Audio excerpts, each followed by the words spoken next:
Breaking news చూస్తున్నాం. పశ్చిమ గోదావరి జిల్లా తాడేపల్లిగూడెం మున్సిపల్ వర్కర్ మునియా ఆత్మహత్యాయత్నం వ్యవహారంలో స్టార్ ఆసుపత్రి వద్ద ఓ మున్సిపల్ ఉద్యోగి అత్యుత్సాహం కలకలం రేపుతోంది. మృతుడి మునియకు మున్సిపల్ అధికారులు న్యాయం చేయాలని డిమాండ్ చేస్తూ స్టార్ ఆసుపత్రి ఎదుట ఆందోళనకు పూనుకున్నారు.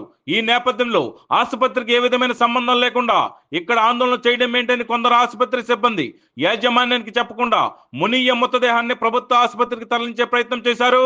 ఈ వ్యవహారంలో మృతుడు మునియకు న్యాయం జరగకుండా మునియ మృతికి కారణమైన వారిపై చర్యలు లేకుండా మృతదేహాన్ని తరలించే పని లేదని మున్సిపల్ ఉద్యోగి బొచ్చు రాంబాబు ఆగ్రహంతో ఊగిపోతూ ఆసుపత్రి వెనుక వైపు ద్వారం అద్దం పగలగొట్టడం ఉద్రిక్తతకు దారితీసింది.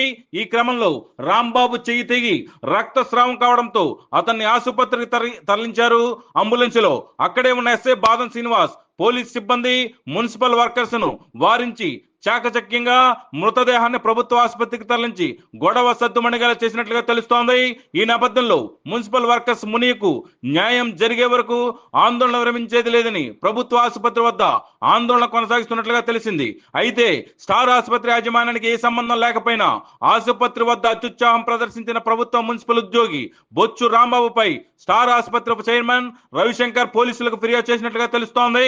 మున్సిపల్ వర్కర్ మునియా మృతితో పాటుగా ఆసుపత్రి వద్ద అత్యుత్సాహం ప్రదర్శించి ఆసుపత్రి అద్దం పగలగొట్టి ప్రభుత్వ మున్సిపల్ వర్కర్ బొచ్చు రాంబాబుపై కూడా చట్టపరంగా చర్యలు తీసుకున్నట్లుగా సమాచారం అందుతోంది. ఇంత జరుగుతున్న municipal sanitary inspector Duvvada Seenu, secretary Soni స్పందించకపోవడం పలు విమర్శలకు తావిస్తోంది. ఈ వ్యవహారంపై మరింత వివరణాత్మక కథనం మరో ఎపిసోడ్ లో మీకోసం. చూస్తూనే ఉండండి మీ అభిమాన ఛానల్ రచ్చ మీడియా.